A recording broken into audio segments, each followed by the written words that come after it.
गरीबदास साहिब जी ने परमात्मा से प्राप्त ज्ञान को किस प्रकार बोला है। न्योल नाद सुबान गति, लड़े भुअंग हमेशे, जड़ी जान जगदीश है, विष नहीं व्यापै शेष। गरीब अंश गवन करते नहीं, मान सरोवर छाड़े, कौवा उड़ उड़ जात है, ये खाते मांसाहार। अंश दशा तो साध है, सरोवर है सत्संग, मुक्ता हलबाणी चुगे, चढ़त नवेला रंग। दर्श परस नहीं अंतरा, रोमी वस्त्र बीच,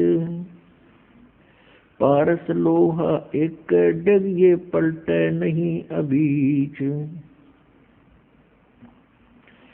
चार मुक्ति बैकुंठ बट, सप्तपुरी सैलान, आगे धाम कबीर का, हंस न पावे जान। गरीब मौन रहे मन नालय है, मौन रहे मग नालय है, ये मार्ग बंकी बाट। सोन शिखर गढ़ सोरंग है, कर सतगुरु से साट। पल से ती पल ना मिले, भों लगे नहीं भों, बिच तकिया महबूब का, परमेश्वर की सो। काशी काया मन मग हर दोहों के मध्य कबीर, काशी तज मग हर गया, पाया नहीं शरीर। अब क्या बताते हैं। न्योल नाद सुबान गति, ये लड़े भुअंग हमेश, जड़ी जान जगदीश है, विष नहीं व्यापै शेष।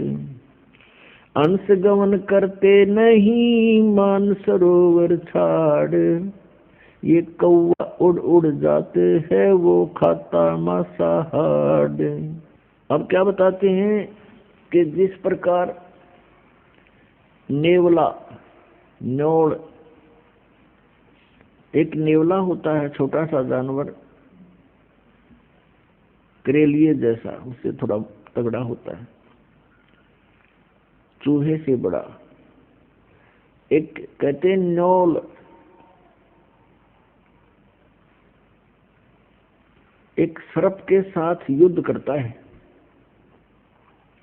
सर्प कितना बड़ा होता है, 5-5, 6-6 फुट का लंबा और तगड़ा मोटा।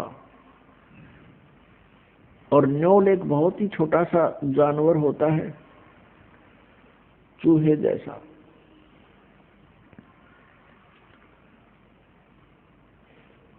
और वो सर्प के साथ लड़ता है। कैसे, किस आधार से लड़ता है कि एक वो क्या करता है, कहीं जहां पर एक जड़ी होती है, उस जड़ी की महक के सामने सर्प बेहोश हो जाता है, उसको चक्कर आने शुरू हो जाते हैं। उस जड़ी के आसपास यदि सर्प चला जाता है, और इसका फायदा उठाता है नेवला। क्या करता है नेवला, जड़ी के पास जाता है, उसको अपनी श्वासों से सूंघ कर अंदर भर लेता है और सर्प के सामने आकर उसको श्वास छोड़ देता है। और सर्प लड़ने को तैयार होता है तो उसके मुंह के सामने श्वास छोड़ देता है, उसको चक्कर आने शुरू होते हैं और सर्प भाग जाता है। तो यहाँ बताते हैं कि यहाँ समझो कि ये काल तो सर्प है, अजगर, और जीव नेवला है। और जिस नेवले को यह जड़ी प्राप्त होगी सतनाम के, श्वास के, सिमरण की, उसके सामने फिर वो सर्प रूपी अजगर अर्थात काल भाग जाता है। जैसे फनपति मंत्र सुन, फनपति सर्प ने ऐसे फन फैला रखा हो, और कहते हैं सपेरा एक मंत्र बोल देता है तो सर्प ऐसे किए हुए फैलाए हुए फन को सकोड़ लेता है, इकट्ठा करके भाग लेता है, एक तरफ मुंह मोड़ लेता है। परमात्मा ने वो मंत्र सतनाम 2 अक्षर का इतना शक्तिशाली और यूजफुल बताया है। जैसे फन पति मंत्र सुन रखे फन सकोड़े, ऐसे बीरा मेरे नाम से सतनाम से काल लेवे मुंह मोड़े। यह उसी का प्रमाण दे रहे हैं। न्योल नाद सुभान गति लड़े भुजंग हमेश, जड़ी जान जगदीश है व्यस नहीं व्याप शेष। न्योल नाद सुभान गति और लड़े भुजंग हमेश। जिस प्रकार एक छोटा सा नेवला एक 8-9 इंच का लंबाई का जानवर और 6-7-8 फुट लंबे तगड़े सर्प को काबू कर लेता है, विजय पा लेता है, उसके पास एक जड़ी होती है। उस जड़ी को, उस औषधि को सूंघ कर आता है, पौधा होता है, उसको सूंघ कर आता है और सर्प के मुंह के सामने श्वास छोड़ देता है। सर्प विवश हो जाता है, चक्कर आने शुरू हो जाते हैं, वो चल पड़ता है, पराजित हो जाता है। फिर नेवला उसको मार डालता है। यहाँ वही बताते हैं कि जो सही सतनाम पूर्ण संत से प्राप्त करके जाप करता है तो वो सतनाम परमात्मा के द्वारा दी हुई जड़ी है। वो इस काल रूपी सर्प को ऐसे विवश कर देगी, आप पर कोई असर नहीं कर सकता, पराजित हो जाएगा। हंस गवन करते नहीं मान सरोवर छाड़े, कौवा उड़ उड़ जाते हैं ये खाते मांसाहारे। एक हंस पक्षी होता है, एक कौवा होता है, एक बुगला होता है, बुगला। हंस और बुगले में कोई अंतर नहीं होता, एक जैसी उनकी बॉडी होती है। हंस की और बुगले की कैसे पहचान की जा सकती है कि किसी सरोवर पर ये दोनों पक्षी हों, उनकी ये पहचान होगी कि बुगला तो खाएगा मच्छी, कीड़े मकोड़े गोगे, और हंस नहीं खाता। हंस केवल मोती खाता है। हंस के अंदर एक और पहचान, एक और विशेष गुण होता है कि जैसे आप एक गिलास दूध में एक गिलास जल मिलाकर हंस के सामने रख दो, वो अपनी चोंच से पीना प्रारंभ करेगा, दूध को ग्रहण कर लेगा, जल एक गिलास जो का त्यों रह जाएगा। उसके अंदर परमात्मा ने ऐसा गुण दिया है। कहने का भाव ये है कि जैसे अच्छी आत्माएं होती हैं जो परमात्मा की भक्ति करते हैं, वो विकार रूपी कीड़े मकोड़े नहीं खाते, जैसे शराब पीना, मांस खाना, अश्लील गाने सुनना और नाचा कूदी करना, बेमतलब के फंड बकवाद करना, ये समझो बुगले के लक्षण हैं। और हंस वो होता जिसने दूध और पानी छान लिया, अलग अलग कर लिया, भले और बुरे को पहचान लिया, कौन परमात्मा है, कौन सा मंत्र है जो मोक्षदायक है, कौन से कर्म हैं जो हमने करने चाहिए, कौन से कर्म ना करने चाहिए। जिस व्यक्ति ने ये दूध और पानी छान लिया, पहचान लिया, अलग अलग जान लिया, वो हंस तुल्य होता है। इसके अतिरिक्त वो बुगले के तुल्य प्राणी होते हैं। कहा है कि हंस गवन करते नहीं मान सरोवर छाड़, और कौवे उड़ उड़ जाते हैं, वो खाते मांसाहार।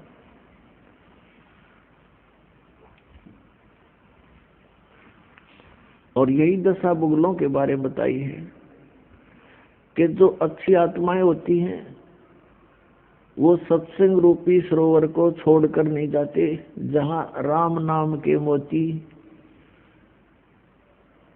उपलब्ध होते। और जो कौवे जैसे व्यक्ति हैं, बुगले जैसे व्यक्ति हैं, वो उस सरोवर पर नहीं टिक सकते जहां पर मच्छी, कीड़े मकोड़े, घोंघे खाने को नहीं मिलते। वो मोती आहार नहीं कर सकते, कर्महीन होते हैं। ये सत्संग रूपी सरोवर में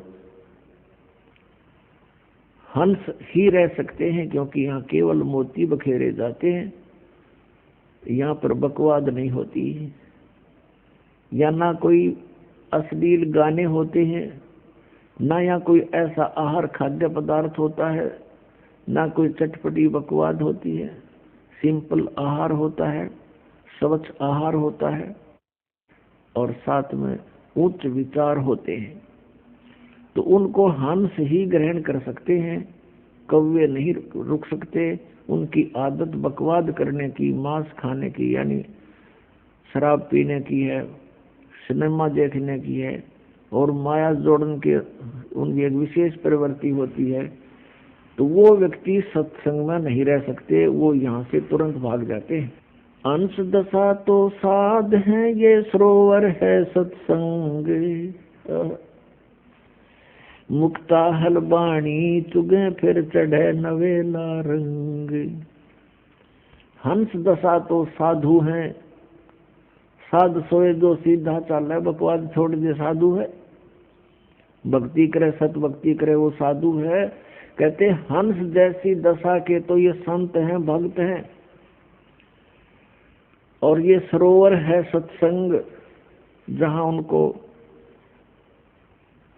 मोती, सतनाम रूपी, सत्संग रूपी मोती प्राप्त कराए जाते हैं। और फिर चढ़त नवेला रंग। जितना अधिक सत्संग सुनोगे उतना ही अधिक आपका भाव भगवान में बनता चला जाएगा। फिर क्या बताते हैं, दरस परस नहीं अंतरा, रोमी वस्त्र बीच। पारस लोहा एक डग, ये पलटे नहीं अभीच। क्या बताते हैं कि यदि सत्संग में भी रहते हैं, आ भी जाते हैं किसी कारण से, किसी के कहने सुनने से, तो वो ऐसे बताए हैं कि जैसे एक पारस पत्थर होता है, उस पारस पत्थर के साथ में अगर लोहे को लगा दिया जाए वो सोना बन जाता है। लगाने का मतलब है उससे ऐसे बिल्कुल टच होना चाहिए, ऐसे टच हो जाए तो सोना बना देता है। और उनके बीच में वो रखा निकट दिखाई देता है, और बीच में जरा सा भी अंतर रह गया, यानी कहते रोमी वस्त्र अंतरा। एक उदाहरण दिया कि बिल्कुल बहुत ही पतले वस्त्र भी की मोटाई जितना भी अंतर बीच में रह गया दोनों के, वो लगते तो ऐसे जैसे बिल्कुल साथ लगे हुए, लेकिन वो सोना नहीं बन रहा, क्योंकि उससे वो टच नहीं हो रहा। लगता है जैसे बिल्कुल साथ ही खड़ा है, रखा है, बिल्कुल टच हुआ है, लेकिन टच ना होने से अभी वो सोना नहीं बना। तो यहाँ बताते हैं, इसका भावार्थ बताते हैं कि जैसे कोई व्यक्ति सत्संग में आ भी रहा है और फिर सत्संग के उन वचनों को हृदय में उतार नहीं रहा, तो वो सत्संग बच्चे आता भी रहे उसके असर नहीं होगा, क्योंकि वो अभी मिला नहीं है। तो यहाँ बताते हैं कि दरस परस नहीं अंतरा, रोमी वस्त्र बीच, और पारस लोहा एक के डिग, पर पलटत नहीं अबीच। अब जैसे किसी ने उपदेश भी ले रखा है, श्रद्धा है नहीं गुरुदेव के प्रति, तो वो रह अवश्य साथ रहा है, लेकिन वो मिला नहीं है। जैसे परमात्मा अपने नियम में पढ़ते हो, बिन सतगुरु मिले मोहे ना पावे। और वैसे मिले कैसे कि सतगुरु के साथ एक रस नहीं होता, तब तक परमात्मा प्राप्ति नहीं होती। सतगुरु तो मिला हुआ है, नाम भी मिला हुआ है, हृदय में जगह है नहीं तो मालिक प्राप्ति नहीं हो सकती। भाव ये है करेगा। काया काशी मन मगर दोहों के मध्य कबीर, काशी तजमग हर गए पाया नहीं शरीर। श्वेत वर्ण शुभ रंग है नगरी अकल अमान, तन मन की तो गम नहीं निज मन का स्थान। निज मन ऊपर परम पद राग रूप धर्म धीर, दूजे को तो गम नहीं तावा मैल कबीर। निज मन से ती मन हुआ मन से ती तन देह, देही में कछु ना हुआ तो नाहक लाई थे। बेरा साटे बेचिया बैरागर सुल्तान, मालन को जाना नहीं बेबुद्धि खेचा तान। शेर बेर पलड़ चढ़े एक पड़ा भोमाही, मालन और सुल्तान को हलकारे ले जाही। 2.5 लाख की पावड़ी एक पैसे का बेर, देख अदम सुल्तान को कैसे डारी मेर। 9 लाख नानक नाद में 10 लाख गोरख तीर, लाख दत्त संगी सदा चरणों चरच कबीर। 9 लाख नानक नाद में 10 लाख गोरख पासे, अंत संत पद में मेले ये करोड़ तेरे रविदास। रामानंद से लक्ष गुरु तारे सिसके भाए, चेलों की गिनती नहीं जो पद में रहे समाये। फिर पांडवों की यज्ञ में शंख पचायन टेरी, 12 कोट पंडित जहाँ पड़ी सबन की मेरे। करी कृष्ण भगवान को चरणामृत सो प्रीत, शंख पचायन बाजब बजा लिया द्रौपदी सीत। 12 कोट पंडित जहाँ और ब्रह्मा विष्णु महेश, चरण दिए जगदीश को जिसको रटता शेष। वाल्मीकि के बाल समय नाही तीनों लोक, सुर नर मुनि जन कृष्ण सुधिए पंडों पाई पोख। 100 करोड़ बानी कही पहले चोले चावे, दूजे चोले कृष्ण को लिए साध के पाव। कथा रामायण रस भरी आगम अगम अगाध, वाल्मीकि के चरण को सभी चर्चा साध। गुरुड़ बोध बेदी रची ये राम कृष्ण हैरान, लंका पर धावा किया जज का कहूँ बयान। उत्पत्ति पर लो जाते हैं ये अंत कोट ब्रह्मंड, जोग जीत समझाइया जब उदरे काग भूषण।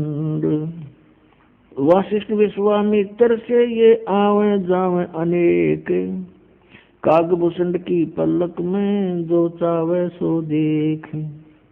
ऐसे कागभूषण हैं ये जोग जीत के दास, चर्चा ज्ञान सुनाए कर दीन्या पद में बास। दुर्वासा और मुनिंद्र का हुआ ज्ञान संवाद, दत्त तत्व में मिल रहे जागर विधानवाद। बौर समस्तर बेज को समझाए मंसूर, सिमली पर साका हुआ पहुँचे तख्त हजूर। सिख बंदी सतगुरु सही चकवे ज्ञान अमाने, शीश कटा मंसूर का फिर दिया जदान। दीन दयाल मिले सुल्ताने को, बलक बुखार बदशाही। 18 लाख तुरा तजा, पर से अलख अलाई। अब इसमें क्या बताना चाहा आदरणीय गरीबदास साहिब जी ने कि 9 लाख नानक नाद में और 10 लाख गोरख तीर, लाख दत्त संगी सदा, चरणों चरच कबीर। नानक साहब जी जैसी पुण्यात्माओं कहते हैं लाखों की संख्या में पार कर दी, और 10 लाख गोरख तीर, गोरख जैसे सिद्ध पुरुष जो यहाँ छोटी सी सिद्धि प्राप्त करके प्रभुता को प्राप्त था, कहते इसे 10 लाख परमात्मा के को ने पार किए जो ऐसी ही भूल में भटक रहे थे। लाख दत्त संगी सदा, चरणों चरच कबीर। दत्तात्रेय जैसे भी लाखों पुण्यात्माओं को परमात्मा कबीर जी ने पार किया सत भक्ति देकर। फिर बताया कि रामानंद से लक्ष गुरु, तारे सिसके भाई, और चेलों की गिनती नहीं जो पद में रहे समाये। रामानंद जी जैसे लक्ष गुरु यानी लाखों गुरु तार दिए,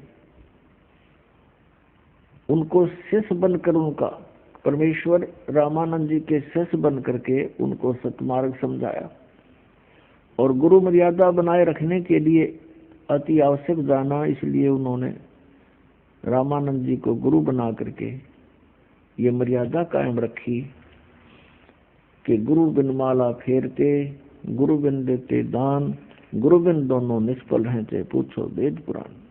अब क्या बताया है, काया काशी मन मघर, दोहों के मध्य कबीर, और काशी तज मघर गए, पाया नहीं शरीर। पुण्यात्माओं अज्ञान को हटाने के लिए परमात्मा स्वयं आते हैं, और वो एक तत्वदर्शी संत की भूमिका करते हैं, यानी तत्व ज्ञान प्रचार करते हैं। अच्छी आत्मा को मिलते हैं, उनको अपने सामर्थ्य से परिचित कराते हैं। ये विधान है परमात्मा का। एक रामानंद नाम के बहुत बड़े विद्वान माने जाते थे, पंडित जी थे। चारों वेदों के, गीता के, 18 पुराणों के वो मर्मज्ञ माने जाते थे, और उन्होंने आकर के वहाँ बनारस में अपना, काशी में अपना डेरा स्थापित किया, और 1400 ऋषि बनाए प्रचारक, वो प्रचार किया करते थे। और स्वामी रामानंद जी ये विष्णु जी के उपासक थे। श्री विष्णु जी को वो इष्ट मानते थे, गीता और वेदों का प्रचार करते थे, 18 पुराणों को वो एक विशेष ग्रंथ मानते थे, वेदों के तुल्य मानते थे।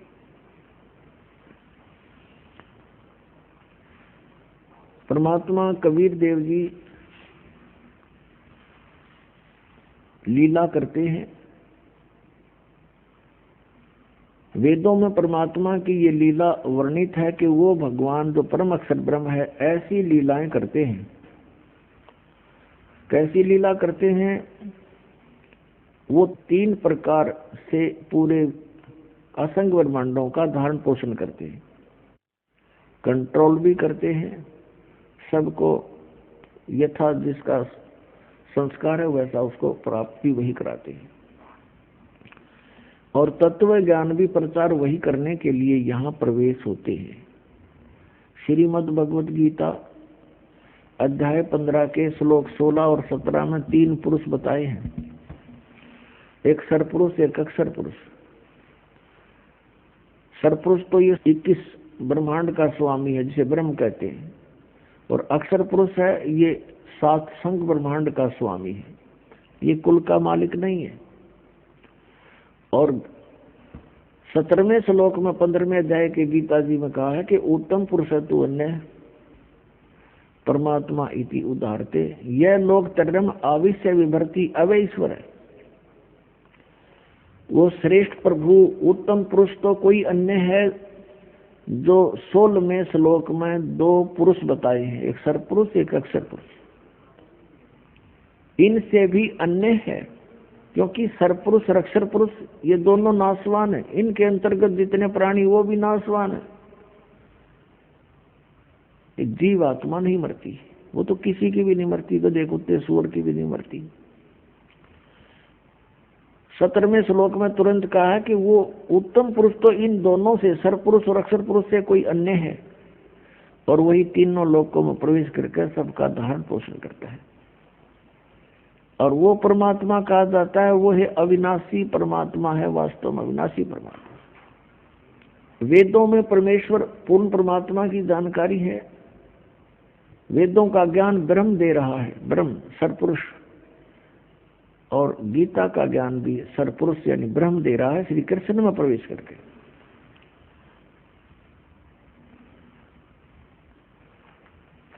और इस बात से अपरिचित थे कौन? स्वामी रामानंद जी। वो श्री विष्णु को सर्वेश्वर महेश्वर मृत्युंजय कालज्ञ माना करते थे। ऋग्वेद मंडल नंबर 9 और सूक्त नंबर 1 के मंत्र नंबर 8 में और 9 में स्पष्ट किया है कि वो परमात्मा एक सुंदर शरीर धारण करता है और 3 प्रकार के शरीर धारण करता है और सबका धारण पोषण करता है उसी आधार से। एक शरीर के एक रूप में वो रहते हैं सतलोक के अंदर, ऊपर के सभी ब्रह्मांडों में अलग अलग रूप धारण करके वो स्थिर रहते हैं वहां पर। उसमें एक रोम कूप के अंदर करोड़ सूर्य मिला दे, करोड़ चंद्रमा, ऐसा प्रकाश है उस परमात्मा के शरीर का, एक रोमकूप का। यदि वो परमात्मा उसी रूप में यहां आ जाए तो हम कुछ नहीं देख सकते उनको। वो परमात्मा अपना अन्य एक हल्का तेज पुंज का रूप बना करके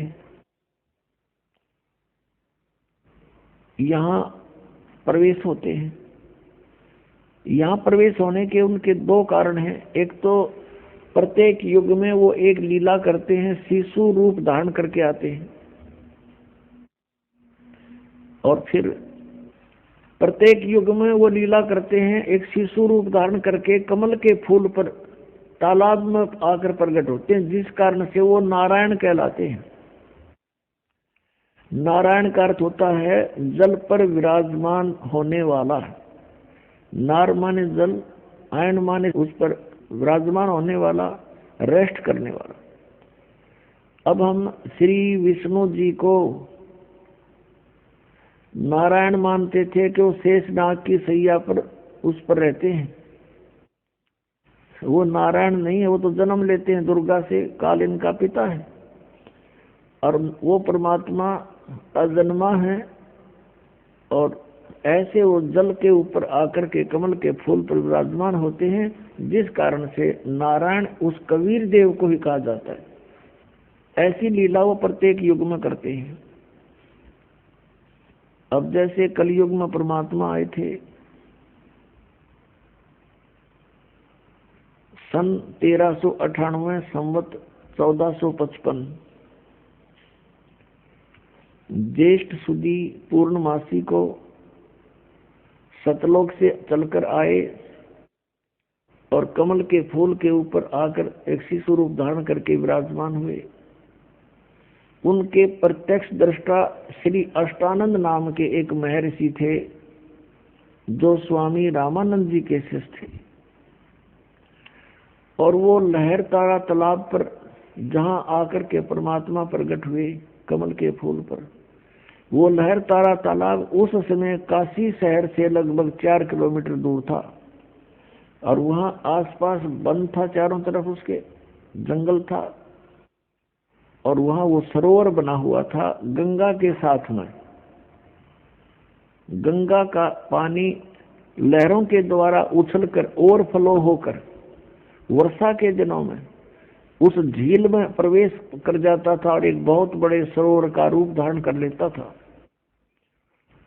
जिस कारण से उसको लहर तारा तालाब कहा जाता था।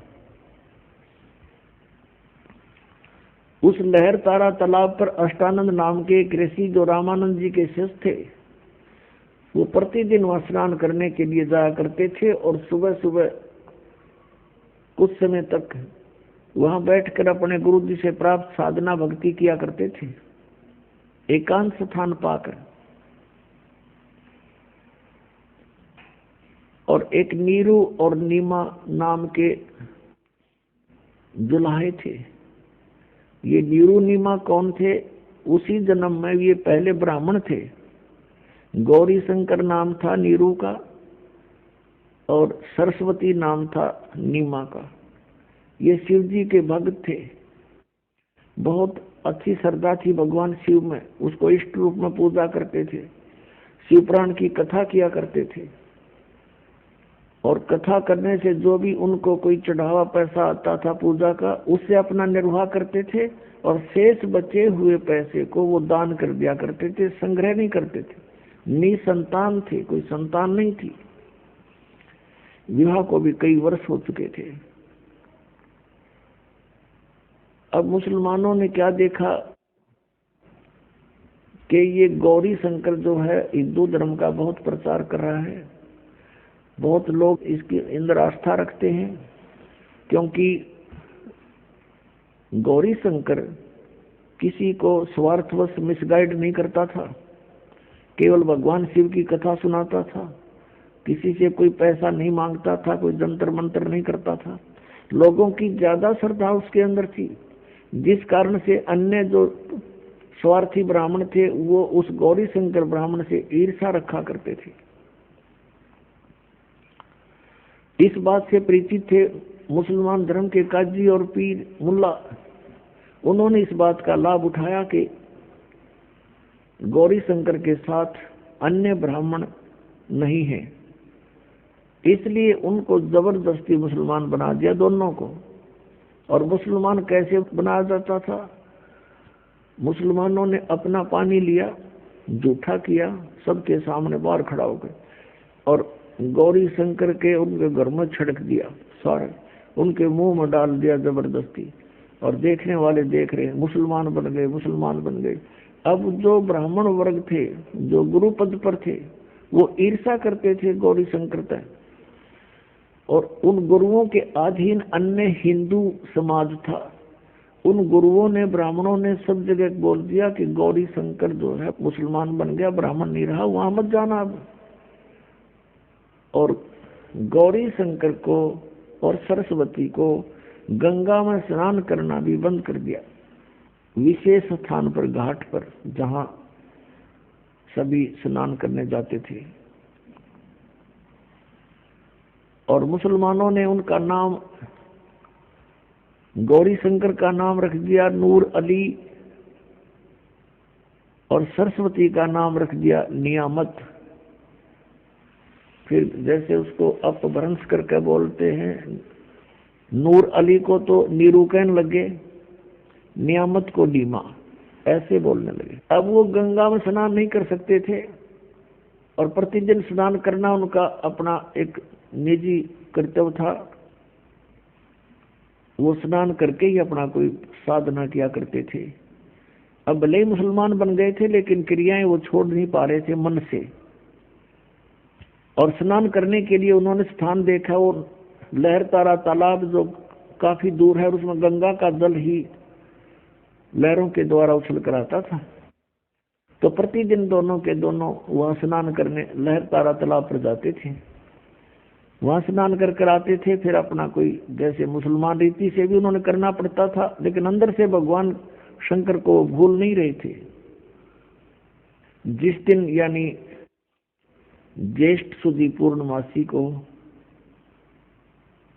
संवत 1455 और सन 1398 को परमात्मा सतलोक से चलकर आए, उनका बहुत सुंदर तेज था बहुत तेज था और ऊपर से प्रकाश का गोला सा आता नजर आया। किसको? अष्टानंद ऋषि को, जो स्नान करके उस लहरतारा तालाब में अपनी साधना करने की तैयारी कर रहा था। उसने देखा कि बहुत तेज प्रकाश का एक तारा सा टूटा आकाश से और बहुत गति से नीचे को आया। उसकी आंखें चुंधी आ गई, आंखें बंद हो गई अष्टानंद की उस तेज के सामने। पहले तो प्रकाश का गोला दिखाई देता था, आंखें बंद करी तो क्या देखा कि जैसे उसमें एक शिशु रूप है, बालक का नवजात शिशु रूप दिखाई दिया। जैसे हम सूर्य की ओर देखते हैं तो सूर्य की तरफ देखने के बाद हम फिर आंखें बंद कर लेते हैं तो हमें सूर्य का प्रकाश नहीं दिखाई देता, प्रकाश रहित उसका आकार दिखाई देता है। यही दशा उस अष्टानंद ऋषि की हुई। जब उसकी आंखें उस नूर को सहन नहीं कर सकी, बंद हुई, तो क्या देखा कि एक शिशु रूप है इसके अंदर। दोबारा आंखें खोली तो क्या देखा कि लहरतारा तालाब में एक कोने में वो प्रकाश सिमट गया, आगे उसको कुछ दिखाई नहीं दिया। अब वो उठकर चल पड़ा अपने गुरु रामानंद जी के पास, ये जानने के लिए कि आज मैंने ये क्या देखा, ये कोई मेरी भक्ति की उपलब्धि है या कोई मुझे भ्रम लगा है। स्वामी रामानंद जी के पास जाकर अष्टानंद जी ने प्रश्न किया कि हे गुरुदेव, आज मैंने एक अनोखा प्रकाश देखा, अद्भुत प्रकाश देखा। ऊपर से जैसे तारा सा टूटता है से नीचे को आया, इतनी गति से आ रहा था कि मैं वर्णन नहीं कर सकता और मेरी आंखें उसको सहन नहीं कर सकी गुरुदेव। और जो ही मैंने आंखें बंद की तो उसके अंदर एक शिशु रूप दिखाई दिया, बच्चा, नवजात शिशु। और फिर आंखें खोली तो क्या देखा कि वो प्रकाश एक बार तो पूरे लहरतारा तालाब को उसने चमका दिया और एकदम समाप्त हो गया, जैसे कोने में सिमट गया हो। अब जैसा भी स्वामी रामानंद जी को ज्ञान था, उसने अपने शिष्य का समाधान किया शंका का कि बेटा, उस शिष्य ने पूछा था कि स्वामी जी, ये मेरी कोई भक्ति की उपलब्धि है या मुझे कोई भ्रम लगा है? स्वामी रामानंद जी ने बताया कि बेटा, जब अवतार लोग आते हैं ऊपर से किसी लोक से, तो उनकी ऐसी ही स्थिति होती है, तारा सा टूटता है और फिर वो यहाँ आकर के आपने जो देखा नवजात शिशु, तो वो किसी माँ के गर्भ में स्थापित होंगे, वहां से जन्म लेकर के या कोई लीला करेंगे अपनी। अब जैसा ज्ञान था उस महर्षि रामानंद जी ने अपने शिष्य की शंका का समाधान कर दिया और शिष्य संतुष्ट हुआ। अब इनको इतना ही ज्ञान है कि जितने भी अवतार आए हैं, श्री राम, श्री कृष्ण और भी जितने ये 9 और 24 अवतार मानते हैं, सभी माँ से ही उत्पन्न हुए हैं। लेकिन वो अवतार जो लहरतारा तालाब पर कमल के फूल पर आया है, वो किसी माँ से जन्म नहीं लेता, वो अजन्मा है, वो स्वयंभू है, वो परिभू है, स्वयंभू है। उनका शरीर शुक्रम अकायम ऐसनाविरम, उस परमात्मा का शरीर माता पिता के योग से बनी उन बीज शक्ति से नहीं होता और उनके शरीर में नाड़ी तंत्र नहीं है। इसलिए यजुर्वेद अध्याय नंबर 40 के मंत्र 8 में कहा है कि सप्रियागात, वो सबसे प्रथम देहधारी और सबसे पहला प्रगट पुरुष है। और शुक्रम अकायम कबीर मनीषी, वो कबीर देव, कबीर विद्वान, सर्वज्ञ, मनीषी माने सर्वज्ञ और कबीर माने कबीर देव। वो कबीर देव, कबीर साहब सर्वज्ञ है। और शुक्रम अकायम ऐसनाविरम, अवर्णम और अपाप विद्यम स्वयंभू परिभू। अब यहाँ पर ये जो निराकार मानने वाले हैं अज्ञान आधार से, इस यजुर्वेद अध्याय नंबर 40 के मंत्र 8 के केवल इस वर्ड को साथ ले लेते हैं अकायम, कि वो काया रहित है, उसकी काया नहीं है। ऐसनाविरम, अभी न कोई पूछने वाला हो ऐसनाविरम कहने की जरूरत क्या थी, एक अकायम शब्द लिख दिया बस सफिशिएंट था। अगर भगवान निराकार है, काया रहित है, अकायम शब्द ही पर्याप्त था। इसमें स्पष्ट किया है कि शुक्रम अकायम, शुक्र माने शक्ति, बीज शक्ति पुरुष की। कहते माँ के संयोग से शुक्र से बनी हुई उसकी काया नहीं है। अब वो स्वयंभू क्यों बोला? स्वयंभू, स्वयं प्रकट होने वाला। और परिभू, सबसे प्रथम प्रकट पुरुष परमात्मा, सबसे पहला वर्तमान। तो यहाँ पर असनाविरम का अर्थ इसलिए है कि उस मालिक का शरीर है लेकिन उसमें नाड़ी तंत्र नहीं है, वो एक तत्व से बना हुआ है। तो इस प्रकार हमने परमात्मा को पहचानना है। अब रामानंद जी को जैसा ज्ञान था उसने अपने से इसका समाधान कर दिया। और ये मानते हैं कि कोई भी अवतार माँ के बिना जन्म नहीं ले सकता, लेकिन ये अवतार वो परमात्मा सत्य पुरुष अजन्मा है, वो किसी माँ से जन्म नहीं लेते, लीला वैसी ही करते हैं। एक बालक रूप धारण करके कमल के फूल पर प्रकट हुए, और उस समय जब वो परमात्मा शिशु रूप धारण करके एक लीला करने आते हैं तो उनकी परवरिश की लीला कंवारी गायों से होती है।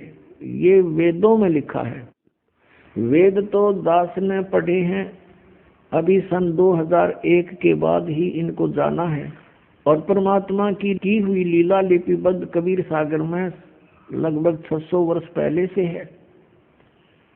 अब इससे हम भगवान पहचान लेंगे कि वेद जो गुण बताते हैं परमात्मा के, वो किस भगवान में खरे उतर रहे हैं। ही इज गॉड, वो परमात्मा है। इतनी सी बात है। इन सदग्रंथों में हम पहले भी मानते थे कि वेद सत्य हैं, सच्चे ज्ञान युक्त है, लेकिन इन वेदों के आधार से हमें ये बताया गया कि परमात्मा निराकार है, लेकिन वेदों में लिखा है वो साकार है, सशरीर है, उसका नाम कबीर है, कबीर देव। तो जिनको हम विद्वान माना करते थे वो विद्वान नहीं, अज्ञानी अनाड़ी थे। संस्कृत भाषा जानते थे। संस्कृत भाषा पढ़ने वाला भी समझ सकता है कि परमात्मा सशरीर है, उसमें लिखा स्पष्ट है। अग्नि तनुरसी यजुर्वेद के 5वें अध्याय के प्रथम मंत्र में 2 बार लिखा है। अग्नि तनुरसी विश्वेत्वा सोमस्य तनुरसी, परमेश्वर सशरीर है और सबके धारण पोषण करने के लिए उस अमर पुरुष का और भी शरीर है। तो इस प्रकार हम अब सदग्रंथों को जानकर परमात्मा को पहचान सकते हैं। उधर से नीरू नीमा आए स्नान करने के लिए। वो समय था ब्रह्म मुहूर्त का। ब्रह्म मुहूर्त कहते हैं सूर्य उदय होने से पहले 1.5 घंटा का जो समय है उसको ब्रह्म मुहूर्त बोलते हैं ये। तो उस समय वो स्नान करने के लिए चले अपने घर से। स्नान करने लगी, पहले नीमा ने स्नान किया। नीमा स्नान करके बाहर आई, फिर नीरू स्नान करने के लिए गया। और सुबह का जो अंधेरा होता है वो एकदम चांदने में परिवर्तित हो जाता है, बहुत शीघ्र रोशनी हो जाती है। ऐसी दूर से देखने जोगा उसमें व्यवस्था हो जाती है। अब नीरू नारा था ऐसे करके जल में प्रवेश करके। और नीमा जब स्नान करने के बाद जो वस्त्र बांध कर स्नान करके गई थी, उस वस्त्र को धोने के लिए दोबारा किनारे पर आई, वस्त्र चेंज करके। तो उसने क्या देखा, उसमें रोशनी सी होगी थी और एक कमल के फूल के ऊपर कोई वस्तु ऐसी हिलती नजर आई। परमात्मा नवजात शिशु रूप में प्रकट हो गए और एक पैर को हिला रही थी, ऐसे एक पैर को हिला रहे थे बालक रूप में। अब नीमा की नजर गई कि क्या हिल रहा है। पहले तो उसने देखा कोई सर्प है, फिर ध्यान से देखा कि तो कोई बालक है। और वो नीरू और नीमा जब अपनी कुटिया से चले थे, रास्ते में नीमा भगवान शंकर से अर्ज कर रही थी, रो रही थी कि हे भगवान, हमें भी एक खिलौना दे दो, मेरा भी संसार में साझा हो जाएगा, दुनिया वालों का मुंह बंद हो जाएगा, मुझे बांझ बोलते हैं। हे भगवान, आपके घर में कोई कमी नहीं, आप सब कुछ कर सकते हो। ऐसा कहकर फूट फूट कर रोने लगी। नीरू ने कहा, नीमा तू तो बिल्कुल पागल होगी, भगवान को क्या पता नहीं हमारे दुख का, वो सब जानते हैं। यदि वो हमारे भाग्य में होता तो दे ही देते, हमारी किस्मत में नहीं है। और हमने कितने ज्योतिषियों से भी अपनी जन्म पत्री भी दिखा ली, हमारे भाग्य में पुत्र नहीं है। फिर क्यों अपना संतुष्ट कर, पुत्र हमारे भाग्य में है नहीं, और तू रो रो के अपनी आंखें और खराब कर लेगी, अंधी हो जाएगी, बुढ़ापे में उंगली पकड़ने वाला कोई है नहीं, तुझे दूना दुख हो जाएगा, तो रोया मत कर। अब नीरू अपनी पत्नी नीमा को ऐसे सांत्वना देता हुआ वहां लहरतारा तालाब पर पहुंच गए थे। अब वो क्या देख रही है कि कमल के फूल पर एक बालक है, उसका पति सरोवर में स्नान कर रहा है। नीरू तब उसने कहा कि देखियो जी, कमल के फूल पर बालक है, कमल के फूल पर बालक है।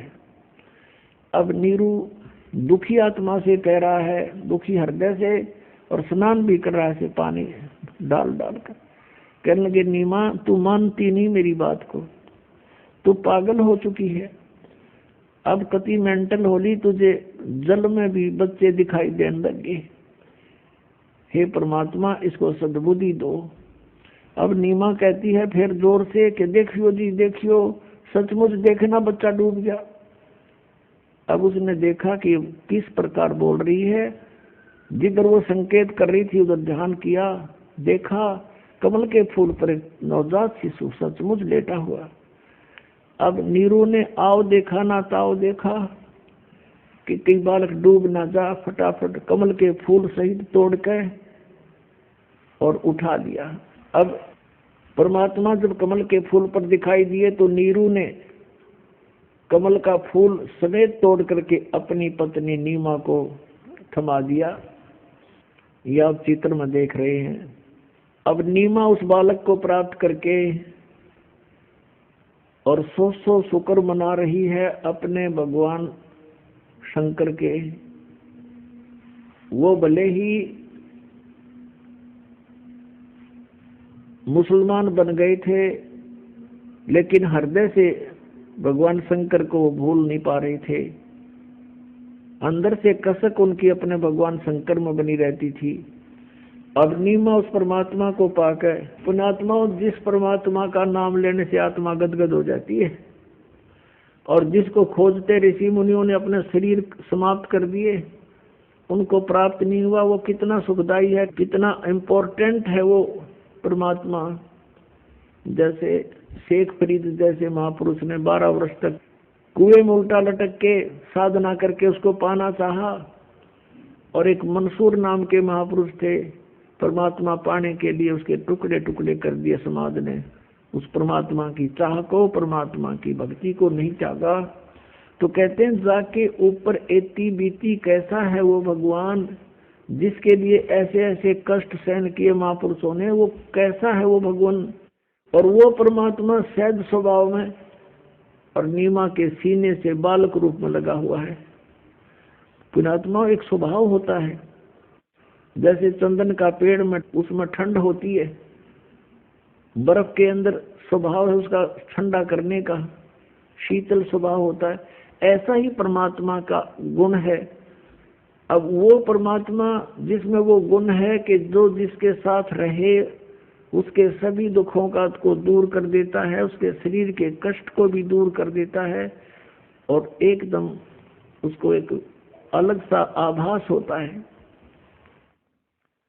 अब उस परमात्मा को चरणों गोदी में लेकर के वो माई कभी बच्चे की तरह उसका मुंह से चूम चूम कर प्यार कर रही है, कभी सीने से लगा रही है और शुक्र मना रही है शंकर भगवान का। परमात्मा गोदी में और महिमा शंकर भगवान की हम न्यों भूल गए, हम ऐसे विचलित हैं। यहाँ गरीबदास साहब जी कहते हैं, जगत का पेख ना पेखा और धनी का नाम ना लेखा। शुक्र मना रही है शंकर भगवान का और परमात्मा खुद कैसे आ रहे हैं, वो कौन है परमात्मा उसका पता भी नहीं। अब कैसे उपमा की है गरीबदास साहिब जी ने अपने भगवान की। 84 बंधन कटे कीनी कल्प कबीर, भवन चतुर्दश लोक सब टूटे जम जंजीर। 84 बंधन कटे कीनी कल्प कबीर, भवन चतुर्दश लोक सब ये टूटे जम जंजीर। अंत कोट ब्रह्मांड में बंदी छोड़ कहाए, सो तो एक कबीर है जननी जने नमाए। शब्द स्वरूपी साहेब दनी शब्द सेंद सब माही, बाहर भीतर रम रहा जहां तहां सब ठाही। जल थर पृथ्वी गगन में वो बाहर भीतर एक, पूर्ण ब्रह्म कबीर हैं अवगत पुरुष अलेख। सेवक होकर उतरे इस पृथ्वी के माही, जीव उदाहरण जगत गुरु बार बार बल जाही। पुणात्माओं, जैसे तुलसीदास जी ने लाखों वर्ष पहले की घटी हुई घटना रामायण को अपनी चौपाइयों के माध्यम से पुनः ज्यों का त्यों अंकित कर दिया, क्योंकि उनकी दिव्य दृष्टि खुल गई थी। और इधर से आदरणीय गरीबदास साहिब जी को परमात्मा स्वयं लेकर के सतलोक गए, सब ब्रह्मांड दिखाए, ब्रह्मा विष्णु महेश के लोक दिखाए और फिर वो ज्ञान उनके हृदय में भर दिया और उनकी दिव्य दृष्टि ऑन कर दी। आदरणीय गरीबदास साहिब जी की भी दिव्य दृष्टि ऑन कर दी, उनकी भी दिव्य दृष्टि खुल गई थी। अब यहाँ दिव्य दृष्टियों का भी अपनी अक्षमता होती है, दिव्य दृष्टियों की। अब जैसे एक सूक्ष्मदर्शी जिसको दूरबीन बोलते हैं, उनकी एक रेंज होती है, क्षमता होती है कि कहाँ तक देख सकते हैं।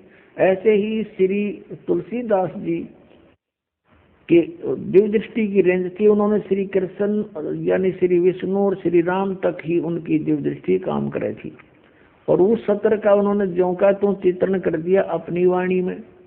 ऐसे आदरणीय गरीबदास साहिब जी की दिव्य दृष्टि और आल काम करे थी, परमात्मा पूर्ण ब्रह्म की दी हुई थी, उसकी क्षमता ज्यादा थी।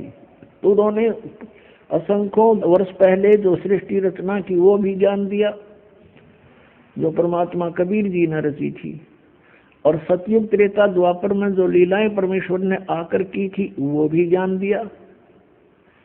अब गरीबदास जी क्या कहते हैं, पुण्यात्माओं भगवान पहचानना पड़ेगा हमें, और जब तक हम परमात्मा को नहीं पहचानेंगे और भगवान को हम नहीं जान सकेंगे तो हमें कोई भी भ्रमित कर देगा और हम मार्ग से विचलित होकर अपना फिर जीवन नाश कर जाएंगे। परमात्मा ने आपको विद्या इसलिए दी है कि आप परमेश्वर को पहचान सकोगे, सदग्रंथों को जान सकोगे कि हमारे सदग्रंथ क्या बताते हैं और जिन महापुरुषों ने परमात्मा को देखा वो क्या बताते हैं और जिन्होंने भगवान मिला नहीं वो क्या ऊट पटांग बकते हैं। तो फिर हम उनसे हटकर अपने तत्व मार्ग को ग्रहण करेंगे, तत्व ज्ञान को ग्रहण करेंगे। जीवन कल्याण होना तो बहुत आसान है। हमें ये विश्वास होना कि हु इज गॉड, परमात्मा कौन है और उसकी वे ऑफ वर्शिप क्या है, यथार्थ वो कहाँ प्रमाण है, जब हमें ये विश्वास हो जाएगा फिर तो नाम मत जपना है, भक्ति करनी है और मर्यादा तो रहना ही है, क्योंकि बीड़ी शराब मांस तम्बाकू ये यहाँ के संसार के चोचले ये हमें आवश्यकता ही नहीं है, तो बकवाद है सारी, तो इनको तो अपने आप ही छोड़ना पड़ेगा। और जो अन्य उपासना हम करते थे वो गीता में मना है कि शास्त्र विधि को त्याग कर जो मनमाना आचरण करते हैं उनको न तो सुख हो, न उनको कोई सिद्धि प्राप्त हो, न उनकी गति हो, फिर किस लिए भक्ति करते हैं? इन तीनों वस्तुओं के लिए भक्ति करते हैं। तो श्री गीता जी में ना तो कितना तीर्थ पर जान का संकेत आदेश प्रावधान और ना हरे कृष्ण हरे राम राधे राधे मिला श्याम, ये कोई मंत्र नहीं।